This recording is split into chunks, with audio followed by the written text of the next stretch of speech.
Good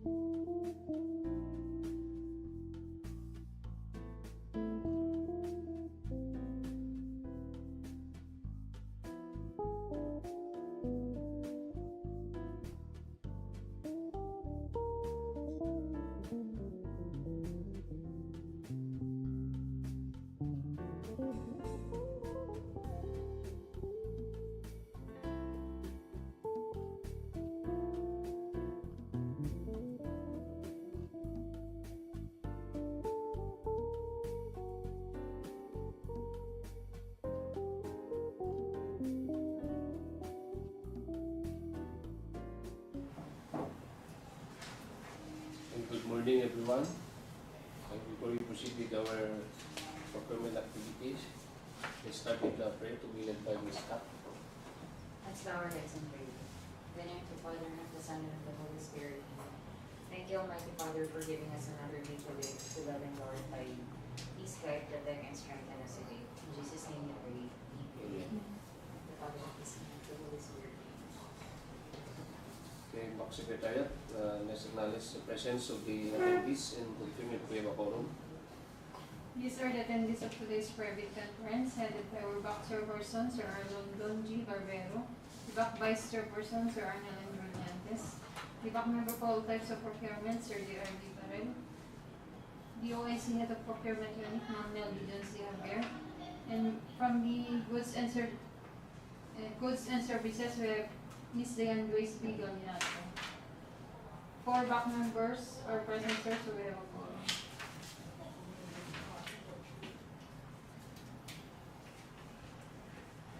Okay, considering that we are now in a quorum, I'll now call this private conference to order. Again, good morning, everyone. We are convening today for the private conference of procurement goods and procurement of civil works. Let us proceed with the private conference for the procurement of goods and services. First, I will provide an overview of the contract to be bid. Contract ID number 23 GPA0013. Supply and delivery of tires and batteries to various heavy equipment and service vehicles. Contract location DPWH-Abra, Rizal Street, Zone 7, Bangued, Abra. Scope of work, supply and delivery of tires and batteries and heavy equipment for heavy equipment and service vehicles. Approved budget for the contract, 3,648,500 pesos. Source of fund, AYAW 2023. Place of delivery, DPWH-Abra, Rizal Street, Zone 7, Bangued, Abra. Contract duration, 30 calendar days. The cost of BPM documents, 5,000 pesos. Okay, that's the overview of the contract to be bid. Now, let's next, my colleague engineer to discuss the eligibility requirements, technical and financial components of the contract to be bid, and the schedule of procurement for the procurement of goods. Okay, we have heard the procurement of goods and services. Bidders shall submit their bids through their duly authorized representative using the forms specified in the bidding documents in 2 separate sealed bid envelopes or 2 password-protected bidding documents in compressed archive folders in case of electronic bid submission, and which shall be submitted simultaneously. The first envelope shall contain the following technical information or documents. First is the PhilDep Certificate of Registration and Membership in accordance with Section 8.5.2 of the revised IRR. Next is the Registration Certificate from SEC, Department of Trade and Industry, for sole proprietorship or CDA for cooperatives, mayor or business permit. Then we have the tax clearance per Executive Order 398/2005 as finally reviewed and approved by the Bureau of Internal Revenue. Then we have the statement of all ongoing government and private contracts, the statement of the bidder's single largest completed contract. Then we have the bid security in the prescribed form, the amount and the validity period. Then we have the technical specification, which may include production or delivery schedule, manpower requirements, and or after-sales service or parts if applicable. Then we have the omnibus source statement in accordance with Section 25.3 of the revised IRR and the NFCC computation, and the JPA or the duly notarized statement in accordance with Section 23.1B of this IRR if applicable. Then the second envelope shall contain the financial information or documents. First is the duly signed and accomplished financial bid form and the duly signed and accomplished pricing schedule. Notwithstanding the eligibility of a bidder, the procuring entity concerned reserves the right to review the qualifications of the bidder at any stage of the procurement process if the procuring entity has reasonable grounds to believe that a misrepresentation has been made by the said bidder, or that there has been a change in the bidder's capability to undertake the project from the time it submitted its eligibility requirements. Should such review uncover any misrepresentation made in the eligibility requirements, statements, or documents, or any changes in the situation of the bidder which will affect the capability of the bidder to undertake the project so that it fails the eligibility criteria. The procuring entity shall consider the said bidder as ineligible and shall disqualify it from obtaining an award or contract in accordance with rules 21, 22, and 23 of the revised IRA. Then we have here the procurement timeline for this the services, goods and services. A complete set of bidding documents may be acquired by interested bidders on May 13 to June 10, 2024 at the Office of the Procurement Unit and upon payment, if applicable, fee for the bidding documents pursuant to the latest guidelines issued by the JPPB. It may also be downloaded free of charge from the website of the PhilJeps and DPWH website www.dpwh.gov.ph, provided that bidders shall pay the non-refundable fee for the bidding documents not later than the submission of their bids. Bids must be duly received by the Box Secretariat through manual submission or electronic bids _Abra dpwh.gov.ph for electronic submission on or before 10 a.m. on June 10, 2024. Late bid shall not be accepted. Bid opening shall be at 2 o'clock p.m. on June 10, 2024 at the conference room of the procurement unit. Only authorized liaison officer with the representation of his or her ID duly issued by its construction firm or special power of attorney shall be allowed to submit or drop bidding documents. The Bank of the DPWH-Abra DEO reserves the right to reject any and all bids declared a failure of bidding or not award the contract at any time prior to the contract award in accordance with Section 35.6 and 41 of the 2016 revised IRR of RA 9184 without thereby incurring any liability of the affected bidder or bidders. Interested bidders may obtain further information from the Office of the Procurement Unit, Department of Public Works and Highways, Abra District Engineering Office, Rizal Street, Zone 7, Bangued, Abra. We have done, sir, with the procurement timeline of goods. Okay, that concludes our private conference for the procurement of goods. Now let's move on to our private conference for the procurement of infrastructure projects. We have 11 contracts for private conference. I will provide an overview of the project to begin. First project, name of contract, contract ID number 24PA0139, name of contract, construction of pyramid structure, location Bangued, Abra, scope of works. The scope of work of this project covers the construction of pyramid structure, ABC 49 million, contract duration 214 calendar days. Prospective bidders will be registered with pickup license category of size range medium A, license category B. Cost of bid docs for this particular project is 25,000 pesos. Next, contract ID number 24PA0145, name of contract, concreting of Sitio, Paliwon to Sitio Nini, Barangay Bazar, FMR, Barangay Bazar, Sallapadan, Abra. Location, Barangay Bazar, Sallapadan, Abra. Scope of works, concreting of 0.535 lane kilometer of road. ABC, 14,924,479 pesos and 22 centavos. Contract duration, 72 calendar days. Prospective bidders should be registered with pickup license category of size range small b, license category C and D. Cost of bid docs, 25,000 pesos. Third project, contract ID number 24PA0146, Name of contract, construction of one-story, two-classroom school building. Locations, Patucannay Elementary School, Barangay Patucannay, Bangued, Abra. Scope of works, construction of one-story, two-classroom school building. ABC, 4,974,674 pesos and 89 centavos. Contract duration, 121 calendar days. Prospective bidders will be registered with pickup license category size range small b, license category C and D. Cost of bid docs, 5,000 pesos. Next, contract ID number 24PA0147. Name of contract, construction of one-story, two-classroom school building. Location, La Paz Integrated School, Barangay. La Paz Integrated School, Barangay, Poblacion, La Paz, Abra. Scope of works, construction of one-story, two-classroom school building. Approved budget for the contract, 4,974,733 pesos and 46 centavos. Contract duration, 121 calendar days. Prospective bidders should be registered with pickup license category of size range small b, license category C and D. Cost of bid docs, 5,000 pesos. Next, contract ID number 24PA0148. Name of contract, construction of one-story, two-classroom school building. Location, Liguis Elementary School, Barangay Liguis, La Paz, Abra. Scope of works, construction of one-story, two-classroom school building. Approved budget for the contract, 4,974,822 pesos and 81 centavos. Contract duration, 121 calendar days. Prospective bidders should be registered with pickup license category of size range small b, license category C and D. Cost of bid docs, 5,000 pesos. Next, 23PA0270.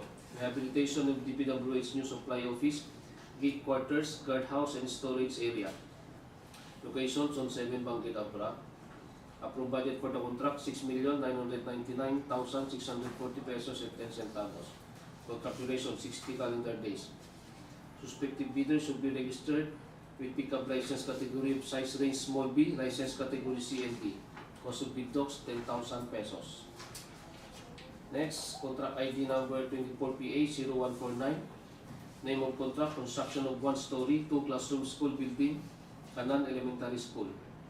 Location, Barangay Canan, La Paz, Abra. Approved budget for the contract, 4,974,776 pesos and 9 centavos. Contract duration, 121 calendar days. Prospective bidders should be registered with pickup license category of size range small b, license category C and D. Cost of bid docs, 5,000 pesos. Next, contract ID number 24PA0150. Name of contract, construction of one-story, two-classroom school building, Bulbulala Elementary School. Location, Barangay Bulbulala, La Paz, Abra. ABC, 4,974,839 pesos and 96 centavos. Contract duration, 121 calendar days. Prospective bidders should be registered with pickup license category of size range small b, license category C and D. Cost of bid docs, 5,000 pesos. Next, contract ID number 24PA0151. Construction of one-story, two-classroom school building, Tuon Elementary School. Location, Barangay Tuon, La Paz, Abra. Approved budget for the contract, 4,974,509 pesos and 70 centavos. Contract duration, 121 CT. Prospective bidders should be registered with pickup license category of size range small b, license category C and D.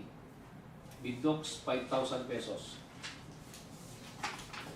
Next, contract ID number 24PA0152. Construction of one-story, two-classroom school building, Bangued Elementary School.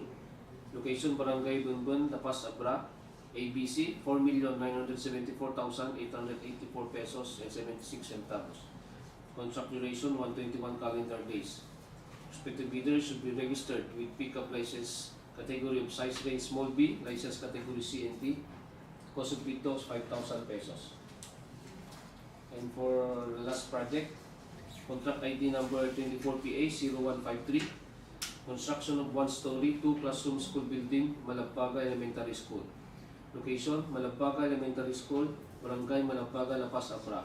Approved budget for the contract, 4,974,903 pesos and 80 centavos. Contract duration, 121 calendar days. Prospective bidders should be registered with pickup license category of size range small b, license category C and D. Cost of bid docs, 5,000 pesos. Okay, may I call on Engineer Brgy to discuss the eligibility requirements, the technical and financial components of the contract to be bid, and the schedule of procurement of activities.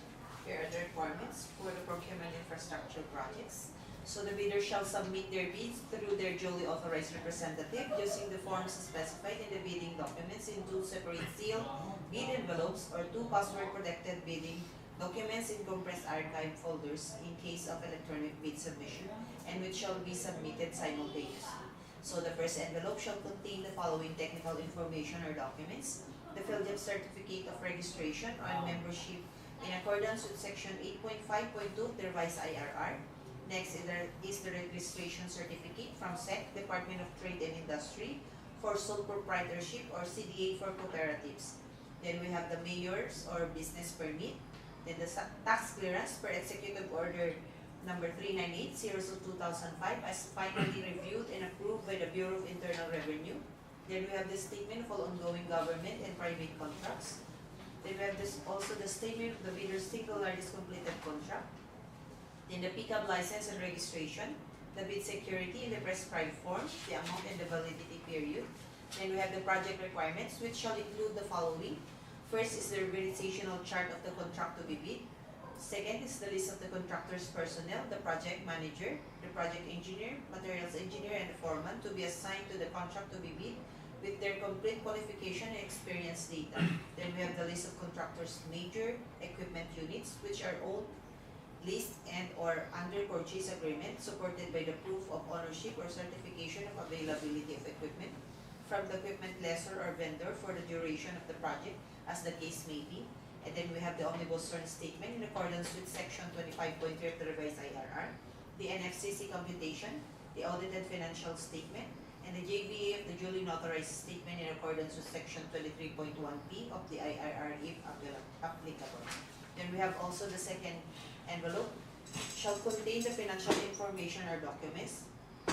First is the financial bid form, the bid prices, or the bid bill of quantities, the detailed estimates including a summary sheet indicating the unit prices of the construction materials, labor rates, and equipment rentals used in the coming up with the bid, and the cash flow by quarter. Notwithstanding the eligibility of a bidder, the procuring entity concerned reserves the right to review the qualifications of the bidder at any stage of the procurement process if the procuring entity has reasonable grounds to be believed that a misrepresentation has been made by the said bidder, or that there has been a change in the bidder's capability to undertake the project from the time it submitted its eligibility requirements. Should such review uncover any misrepresentation made in the eligibility requirements, statements, or documents, or any changes in the situation of the bidder which will affect the capability of the bidder to undertake the project so that it fails the eligibility criteria, the procuring entity shall consider the said bidder as ineligible and shall disqualify it from obtaining an award or contract in accordance with rules 21, 22, and 23 of the revised IRR. Then we have also the procurement timeline of these infrastructure projects, procurement of infrastructure projects. A complete set of bidding documents may be acquired by the interested bidders on May 13 to June 10, 2024 at the Office of the Procurement Unit, and upon payment of the applicable fee for the bidding document pursuant to the latest guidelines issued by the JPPD. It may also be downloaded free of charge from the website of the PhilJEPs and DPWH website www.dpwh.gov.ph, provided that bidders shall pay the non-refundable fee for the bidding documents not later than the submission of their bids. Bids must be duly received by the Bank Secretariat through manual submission or at electronic bids_abra at dpwh.gov.ph for electronic submission on or before 10 o'clock a.m. on June 10, 2024. Late bids shall not be accepted. Bid opening shall be at 2 o'clock p.m. on June 10, 2024 at the conference room of the procurement unit. Only authorized liaison officer with the presentation of his or her ID duly issued by its construction firm or special power of attorney shall be allowed to submit or draft bidding documents. And the back of the DPWH-Abra DEO reserves the right to reject any and all bids, declare a failure of bidding, or not award the contract at any time prior to the contract award in accordance with Section 35.6 and 41 of the 2016 revised IRR of RA 9184. without therefore incurring any liability to the affected bidder or bidders. So interested bidders may obtain further information from the Office of the Procurement Unit, Department of Public Works and Highways, Abra District Engineering Office, Rizal Street, Zone 7, Bangued, Abra. Sir, we have done with the procurement timeline of these infrastructure projects. Thank you. Are there any matters to take? This is just a reminder that our next procurement activity will be on June 10, 2024 at 2 p.m. This will be the opening of bids of 12 projects. So we have one contract under goods and other related services and 11 infra projects. Monday? Next, June 10. Sir. Any other matters to be discussed? Hearing none. Thank you for your presence. This meeting is